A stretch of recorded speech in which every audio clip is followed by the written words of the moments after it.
Hola, te doy la bienvenida. Yo soy Silvia y esto es un podcast de tejido en Curupisa Crochet. Esto quiere decir que hoy no voy a compartir con vos un tutorial, sino algunos comentarios sobre lo que está pasando últimamente en mi taller, en mi mesita de trabajo y contarte un poco por qué también estuve ausente prácticamente un mes. Así que bueno. Si sos nueva o nuevo aquí en el canal, te invito a que te suscribas. Antes de que comencemos la charla, te cuento que generalmente en realidad publico tutoriales, la mayoría de ellos destinados a principiantes. Empezaron siendo tutoriales de crochet y ahora también te muestro algunos tutoriales sobre cómo tejer tricot, dos agujas, palitos, como le quieras llamar. Así que bueno, por ahí te interesa alguno de mis tutoriales. No solamente técnicas básicas, sino proyectos sencillos y que te pueden servir, por ejemplo, como ideas para emprendimientos. Bueno, te cuento un poco. Me olvidé de bajar algo de mi estante. Yo tengo acá enfrente mi estante con todas mis cosas. Tengo, por ejemplo, para mostrarte algunas anotaciones en mi libretita de diseño. Una libretita que me regaló Gonzalo y que siempre uso para esto, para diseñar mis proyectos. Bueno, primero te voy a contar que estuve muy ocupada durante todo este mes que pasó. Creo que la última publicación que hice en mi canal fue en el 30 de mayo o algo por el estilo. Así que junio pasó sin pena ni gloria por acá. Pero en realidad también pasaron muchas cosas, digamos, en mi vida cotidiana. Como yo te conté en algún otro podcast, soy docente y trabajo en escuela y en universidad en el campo del estudio de la lengua. Y bueno, estuve con muchísimas tareas, la mayoría de las cuales tienen que ver con la revisión de trabajos, la planificación de muchas actividades, ¿sí? Con permiso de tomar un matecito. Te invito también a tomar alguno conmigo, ¿sí? Acá hacemos la ronda virtual de mate, cosa que es lo único posible, especialmente ahora que tenemos esta situación con el COVID-19, que no podemos estar compartiendo el mate salvo entre los más íntimos de la casa.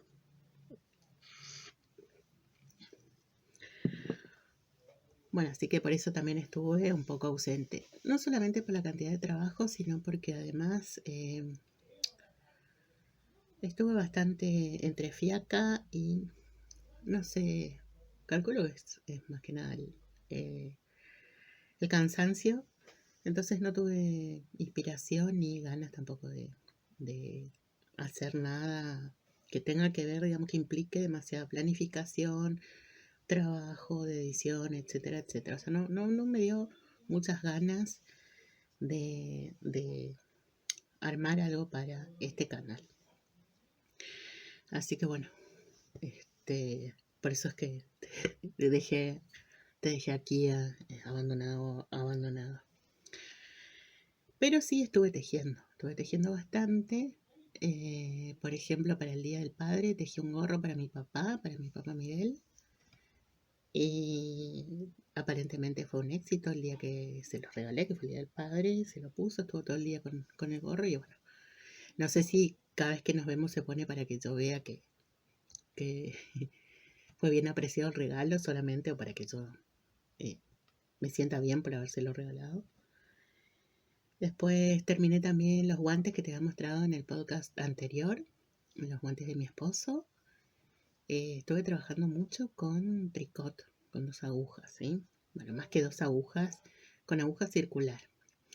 Así que terminé los guantes y empecé un nuevo par de guantes, que acá te muestro, mira. Este par de guantes es para mi hija Lina. Estoy dándole al tejido de guantes. ¿Ves? Ya llegué a pasé la parte del pulgar. Estoy por dejar ahora en suspenso los puntos del meñique y me falta tejer un par de vueltitas más para los demás dedos. Me gusta tejer con esta lana, una lana de marca bastante conocida, ¿no? De comercial, que se supone que tiene mezcla de acrílico con merino. Fíjate el motivo del medio, estoy buscando algunos. Este guantecito empezó con un punto en la parte, digamos, del dorso de la mano. Quería darle un efecto lindo. Empezó siendo un guantecito con una especie de florcitas, hojitas.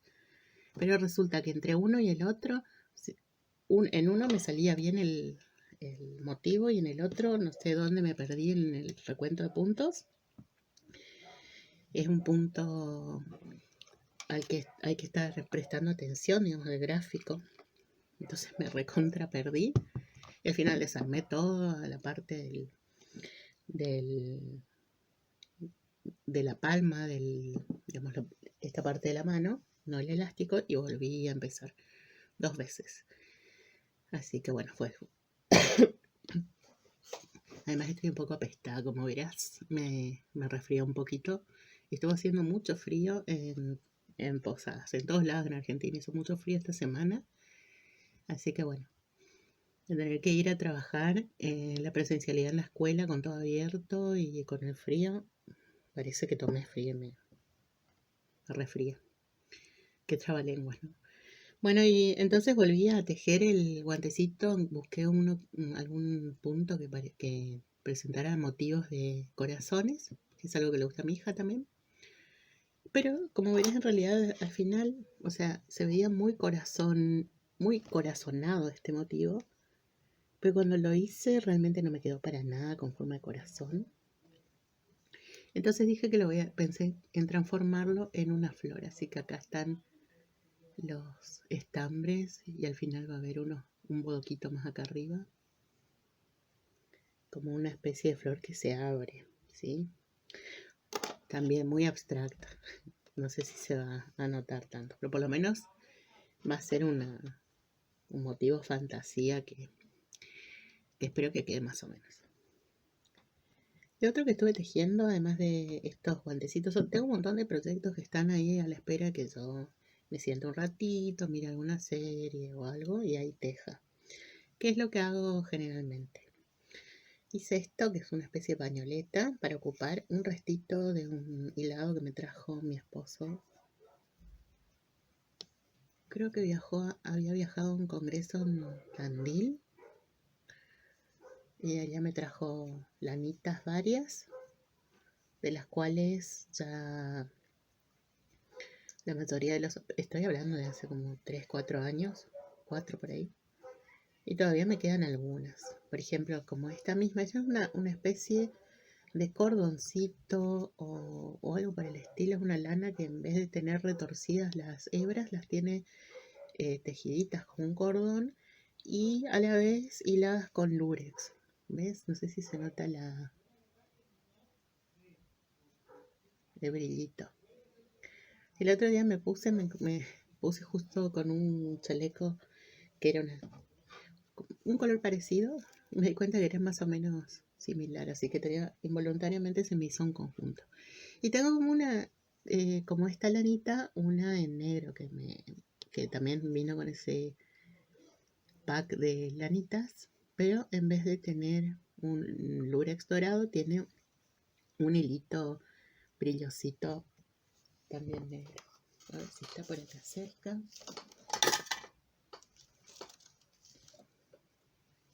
Esos ruidos son de los cachivaches de mis pez. Bueno, con este tengo ganas de hacer un chal o una especie de estola. No sé si me va a alcanzar para algo muy grande. Tejiendo con unas agujas gorditas es probable que me podría salir un chal triangular, como esos que veo ahora que todo el mundo hace, en vez de desde el centro, de abajo, desde el centro de arriba, empezando por uno de los lados. Y justamente en relación con eso después te voy a contar algo. Así que bueno, con el restito me tejí esto para ensayar también alguna técnica para algún próximo tutorial. La idea era hacer algo como un cuellito, así una pañoleta, un pañolete. No sé si se aprecia ahí. Algo para ponérselo así. O también, ahora que me estoy dejando crecer el cabello, necesito algo que me aparte las mechas de los ojos, especialmente cuando estoy corrigiendo que no veo nada. Bueno, esto se ve muy, como dirían los adolescentes, muy lame. Lo he estado usando así, pero te prometo que no salí a la vereda mucho de esta forma, porque si no, creo que mis hijos van a sentir un poco de vergüenza. ¿Ves? Entonces es una pañoleta, un pañolete, dice mi hija, bastante funcional, multifuncional, que sirve por ejemplo para abrigar las orejas o sostener el cabello o usarlo alrededor del cuello, ¿sí? Está tejido todo en puntos Santa Clara, es decir, todo en puntos derechos,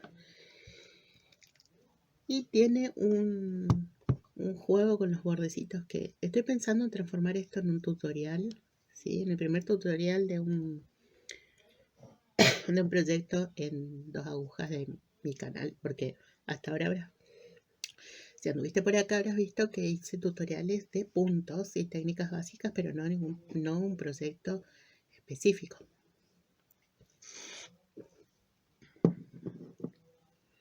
Así que bueno,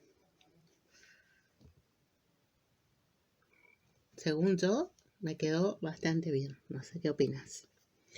Bueno, y esto mismo también lo quiero explicar para que veas, porque en realidad depende de la cantidad de puntos que vayas y de vueltas que vayas haciendo, se puede transformar tranquilamente en un chal bastante importante.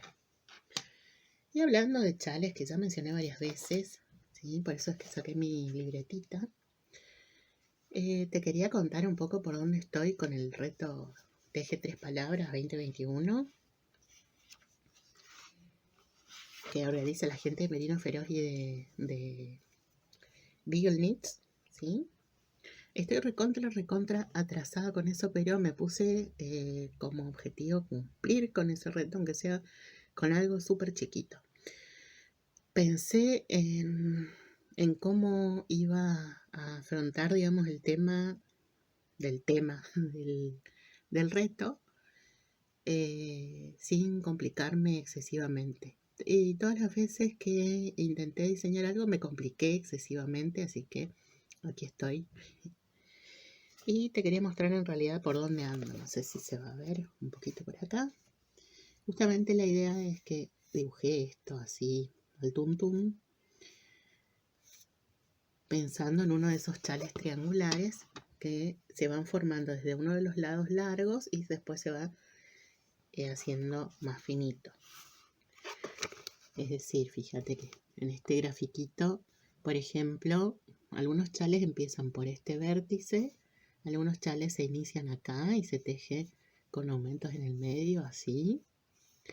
Y hay otros como los que estoy viendo que muy seguido ahora, empiezan por uno de los lados y disminuyen en un solo lado hasta alcanzar el largo que se desee.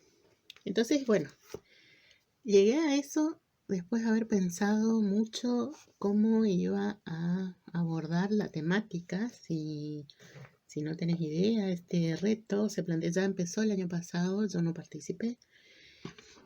Se hace sobre la base de, digamos, lo que te sugieren determinadas palabras que se eligen al azar en algún momento. Este año las palabras tienen que ver con la figura del fauno, el relámpago o el rayo o algo por el estilo, y la tercera palabra que se eligió este año es sólido. Entonces, bueno, yo pensé, tengo unas lanas también, una merino certificada que hace años que compré, que nunca concreté. Debe tener 10 años en casa y es suficiente quizás para un suéter, pero yo no tengo tiempo ahora de tejer un suéter porque se supone que el patrón resultante de lo que haga para este desafío lo tengo que poner a disposición a inicios de septiembre. O sea que tendría, en el mejor de los casos, todavía un mes, suponete, para tejer y un mes para escribir el patrón. Si fuera un suéter tendría que hacer por lo menos 3 medidas y eso requiere todo un trabajo de progresiones, de cálculos matemáticos, que no son tan complicados, pero sí, además sería bueno que si hago eso, ¿no? Un patrón multitalia, que alguien más pruebe el patrón a ver si funciona, ¿sí? O sea que tendría, en estos 2 meses que me quedan, que buscar testers y apurar a mis testers para eso. Entonces se me ocurre que en ese caso lo mejor sería que trabaje con algo más sencillo, o sea, relativamente sencillo, porque además tiene bastante trabajo de punto. Teniendo en mente los sólidos, que en este caso pensé en el color, y digamos la gente que organiza el reto también, la mayoría de los videos que vi remiten a la idea de sólido como color. Yo también pensé en sólido en el sentido de algo así fuerte o contundente, no necesariamente el atributo del color, sino el atributo de la contextura. Pero al final, como tengo esa lana que te decía, en un color sólido, en un rojo, así un rojo muy, muy encendido, bueno, pensé quedarme con la idea del sólido en el color. Y entonces estuve revisando la información en su momento. Al principio del reto, la gente que estaba en la organización compartió un montón de relatos, ¿no? De sus investigaciones sobre por ejemplo, la figura del fauno, sobre cómo, bueno, esta cuestión de los teñidos en los hilados y también lo climático.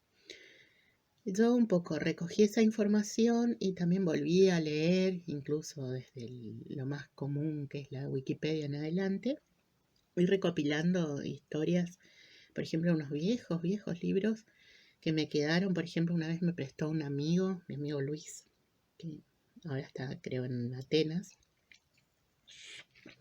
me prestó un libro de mitología que debe ser más viejo que yo, seguro, pero además capaz que más viejo que mis papás y mis abuelos. Y como toda lectora que se precie tal, no le devolví el libro, así que no le cuentes. Creo que él no está suscripto al canal, así que no se va a enterar de que todavía tengo ese libro, que me prestó hace 30 años.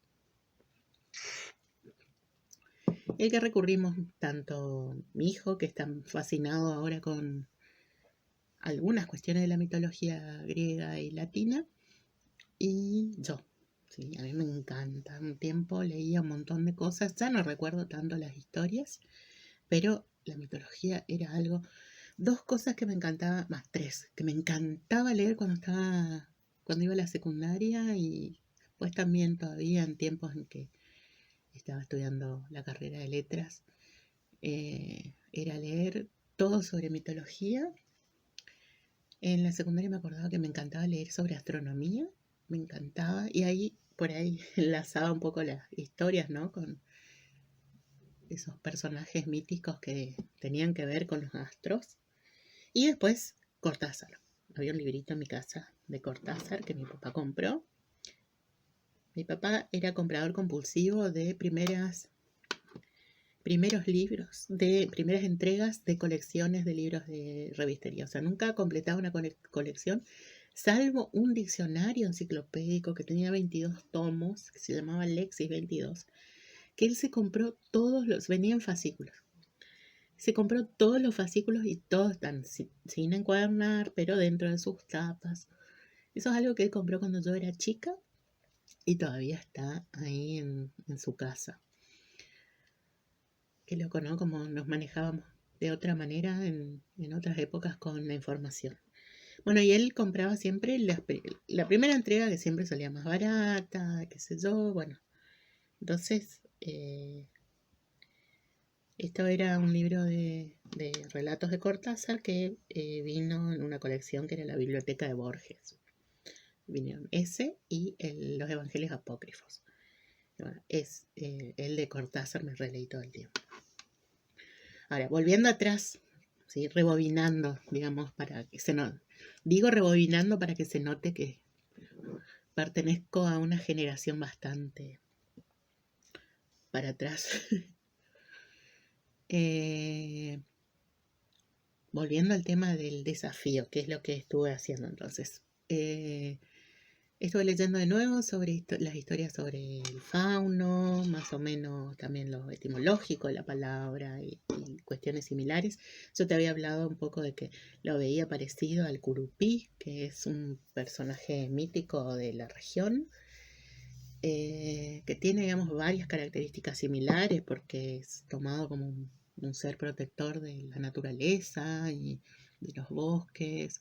También tiene rasgos relacionados con la lascivia, ¿no? La lujuria, lo mismo que en el caso del fauno.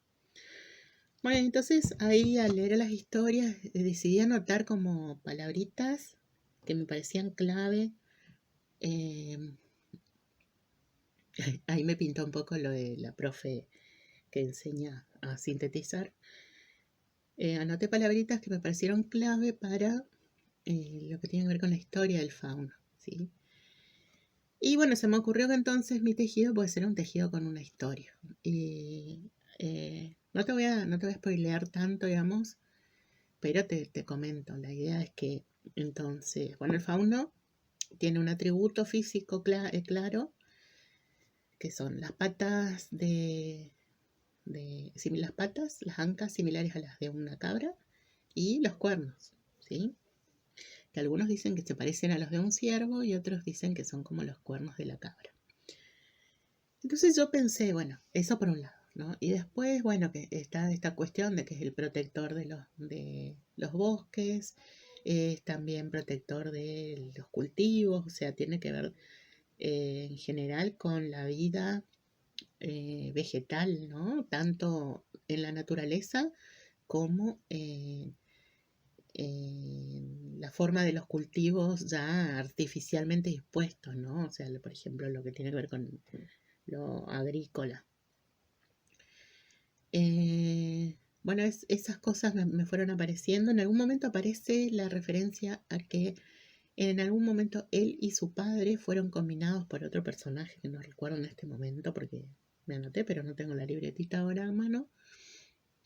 Y estoy grabando un ratito que me quedó libre. Fue combinado para que cuente el secreto de cómo hacer el rayo. Entonces dije, bueno, acá dentro de la historia del fauno ya está la segunda palabra. Y después, además de eso, de la relación con el rayo, aparecen referencias, por ejemplo, los personajes femeninos de los cuales se enamoraba el fauno y que convivieron con él o que fueron objeto de su amor, pero que ese amor no era correspondido. Voy a buscar mi libretita porque en esto por ahí.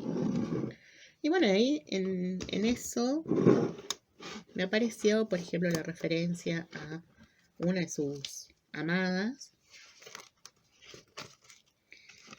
que por alguna razón terminó siendo transformada en un pino. Las mujeres siempre somos premiadas con las mejores metamorfosis en la mitología, ¿no? Fue transformada en la ninfa Pitis, ¿sí? Que fue transformada en un pino, no me acuerdo ahora en qué circunstancia. Y bueno, y lo otro que también aparece como clave es la flauta del fauno, que en realidad está más ligada a la figura correspondiente en la mitología griega, el fauno es más latino. La flauta del fauno, que es en algunas representaciones es una caña, ¿sí? Una caña solita, y en otras es un conjunto de cañas, similar a lo que por acá conocemos, digamos, como el siccus, ¿sí? Se llama caramillo. Bueno, ahí estuve viendo cómo sería el caramillo y aparece de distintas formas. Tiene, a lo largo de la historia fue adquiriendo formas diferentes. Entonces yo dije qué podría de todo eso tomar para contar una historia en un tejido. Pensé, me voy a basar no tanto en los motivos de, por ejemplo, color work, o que vi que muchos hicieron, sino en formas especiales o la representación de esos atributos en alguna construcción casi escultórica, sino en el uso de los puntos, ¿no? Y ahí estuve mirando a ver, se me ocurrió buscar así, punto cuerno, ¿viste? Y existe el punto cuerno, existe la trenza cuerno, ¿sí? Lo encontré tanto en inglés como en español. Y te muestro acá un tejidito donde estuve probando acá. A ver si aparece. Esto acá es en esta parte, una trenza cuerno chiquitita. Pero hay una trenza cuerno más grande, para representar el atributo físico más visible del fauno. Después, como aparece esto de que es la divinidad protectora de las cosechas, pensé en espigas, ¿no? Entonces ahí también estuve buscando puntos que tengan espigas, como esto acá. Esto es toda una muestra que estuve haciendo, a ver si me funcionaba, si quedaban bien uno al lado del otro. Bueno, esto acá, esta cosa mamarrachesca, se supone que sería una especie de espiga, que remita a las cosechas, ¿no? Principalmente, digamos, lo que nos viene a la mente generalmente para hablar de cuando pensamos en cosechas es trigo, ¿no? Entonces las espigas, hay muchos puntos de espiga en 2 agujas. Y eso es otra cosa, pensé en trabajar con tricot o 2 agujas. Generalmente trabajo con crochet, pero se me ocurre que también podría transformar esto en un tejido en crochet, ¿no? Porque también hay puntos de ese estilo. Lo otro se me ocurrió que, bueno, podría funcionar lo de los pinos, tanto para como referencia a esta ninfa Pitis. Tanto hablar se me seca la boca. Una vez que empiezo no paro más. Como también para los bosques. Y ahí estuve experimentando con este punto que me encantó. Esto acá, unos pinitos que me re gustaron. Agarré un restito de esta lana que me quedaba y bueno, probé acá a ver cómo sería. Si sería rápido, también eso estuve tratando de experimentar.